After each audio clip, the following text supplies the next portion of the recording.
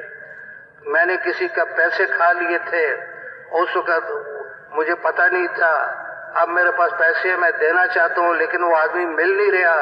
S P صاحب آپ اس کو تلاش کر لیں، تحصیلدار صاحب آپ اس کو تلاش کر لیں، میں اس کی زمین ایک کیس بھی ایسا نہیں، سب لینا لینا لینے سے بھرے ہوئے۔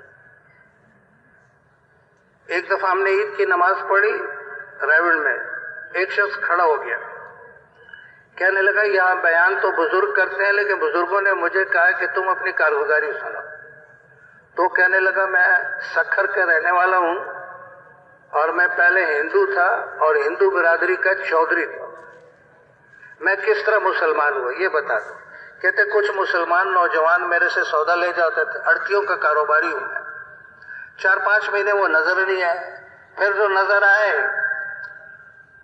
تو میں نے دیکھا ان کی شکلیں تبدیل، کپڑے تبدیل، بات کا انداز تبدیل، میں حیران ہو گیا۔ میں نے ان سے کہا تم حج پر گئے تھے نظر نہیں آئے؟ انہوں نے کہا نہیں ہم حج پر نہیں گئے تھے، ہم تو ریونڈ گئے تھے، 4 مہینے لگا کے آئے۔ پھر وہ نوجوان کہنے لگے سیٹھ صاحب ہمارا آپ کے ساتھ بڑا ضروری کام ہے۔ میں نے کہا بھی بتاؤ کیا کام ہے؟ تو انہوں نے کہا کہ آپ کے ساتھ ہمارا لین دین تھا، اس لین دین میں ہم نے آپ کے اتنے 1000 روپے کھائے ہوئے ہیں جو آپ کو پتہ نہیں ہے۔ کہتے میں نے رجسٹر کھولا، دیکھا ان کے ذمہ کوئی پیسے نہیں تھے۔ تو میں نے کہا کہ بھئی میرے کھاتے میں تو کوئی پیسے نہیں۔ اس نے کہا وہ آپ کو نہیں پتا، وہ ہمیں پتا ہے، اور پیسے ابھی ہمارے پاس نہیں ہیں، پیسے جو تھے وہ تو ہم تبلیغ میں لگا کے آگے، ہم نے حساب بنا لیا ہے، آپ اپنے رجسٹر پر چڑھا لیں، ہم آپ کو قسطوں میں پیسے واپس کریں گے۔ کہتے میں نے ان کو کہا کہ تم مسلمان پہلے سے تھے یا ریونڈ میں جا کر کلمہ پڑھا ہے؟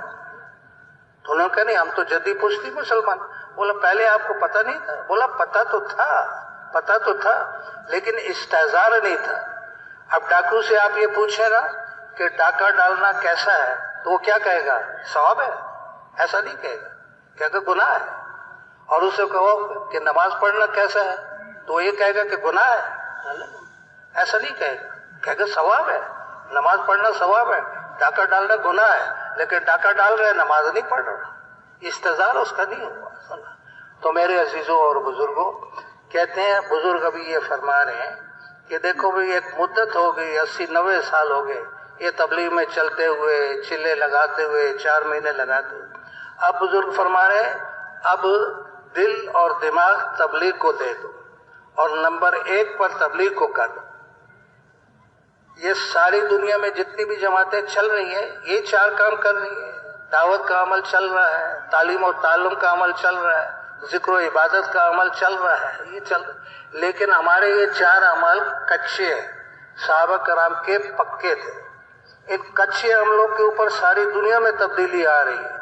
لاکھوں چور ڈاکو اللہ پاک نے تہجد گزار بن، عورتیں پردے میں آ گئی، لاکھوں لوگوں نے اپنے کاروبار ٹھیک کر گئے، لاکھوں عورتیں جو ہے ان کی زندگی بدل گئی۔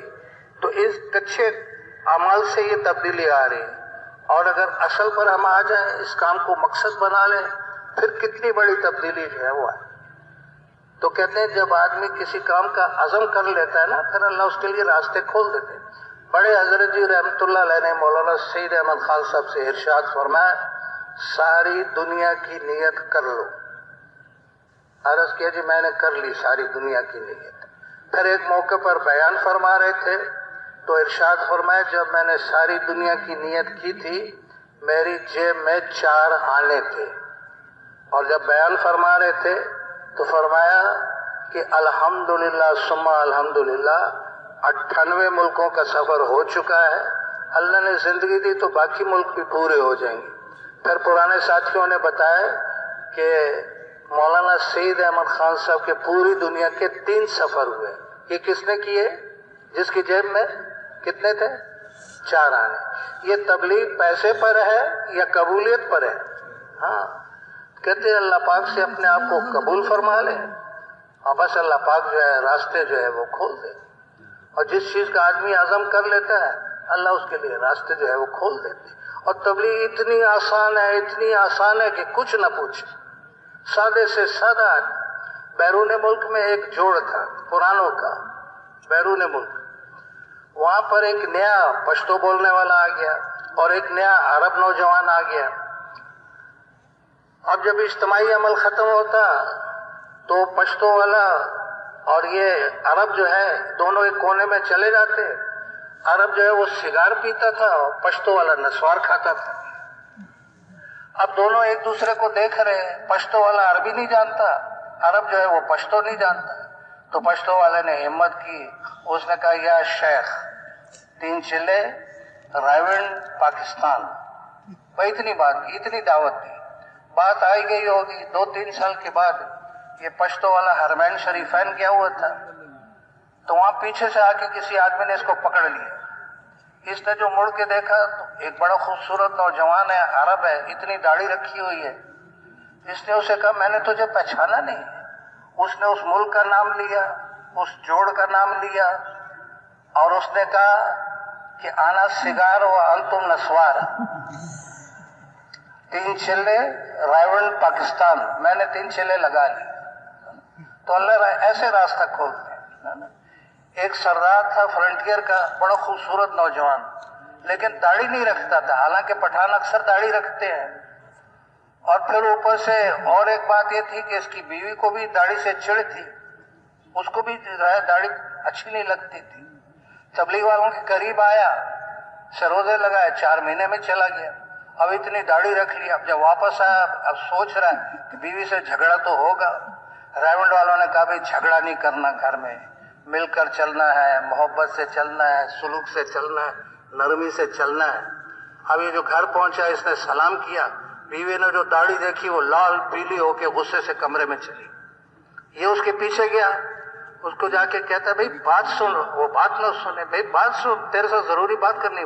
وہ بات نہ سن. اس نے کہا تیرے ساتھ بڑا ضروری مشورہ کرنا ہے، تو سن تو صحیح. اس نے کہا کیا مشورہ کرنا ہے؟ اس نے کہا وہ فلانا ملک صاحب ہے نا، اس کی جوان کنواری لڑکی بیٹھی ہوئی ہے، میں نے ان کو نکاح کا پیغام دیا ہے. تو ملک صاحب نے ایک شرط رکھی ہے. بیوی نے کہا کیا شرط رکھی ہے؟ اس نے کہا ملک صاحب نے یہ شرط رکھی ہے کہ داڑھی منڈا دو پھر لڑکی دوں گا. تو اس بارے میں تیرا کیا مشورہ ہے؟ تو بیوی کہنے لگی دا سنت رسول استاپ مخمد ڈر شش کارا کیس. اردو والے سمجھے ہیں بھائی؟ ہاں، یہ سنت رسول تیرے چہرے پر بہت خوبصورت لگتی ہے. تو راستہ نکل آیا. تو جھگڑا نہیں. تبلیغ بالکل آسان ہے. ایک گنڈری والا ہے، ایک چھابڑی والا ہے، ایک مونگ پھلی والا ہے، ایک چپڑاسی، ایک چوکیدار، وہ سارے ہی اس کام کو کر سکتے. تو کس کس بھائی کا ارادہ ہے جی ساری دنیا میں پھرنے کا؟ ماشاءاللہ، اللہ قبول فرمائے. اللہ آپ کا آنا انتہائی قبول فرمائے. تو کہتے ہیں نیت کر لیں گے نا اور اللہ سے مانگتے رہیں گے. ایک بات اور سن لے، بات ختم کرتے ہیں. حضرت علی کرم اللہ وجہہ کا ایک ایسی پیاری بات ہے، سونے کے پانی سے لکھے تو وہ ختم نہیں ہوگا. کیا فرمایا؟